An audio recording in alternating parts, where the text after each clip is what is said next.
Daxil olan müraciətlər əsasında Qida Təhlükəsizliyi Agentliyinin əməkdaşları Sumqayıt şəhəri Sahil küçəsində fəaliyyət göstərən bir sıra ictimai iaşə obyektlərində reyd keçirib.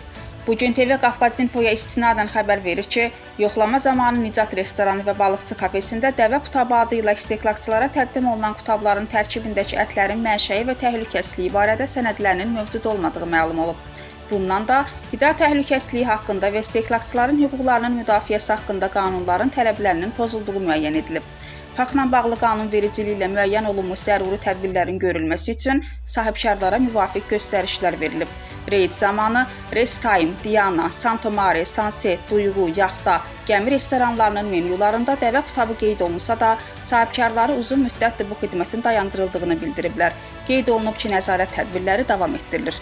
Hüsniyə Salmanova, Samir Əliyev, Bugün TV.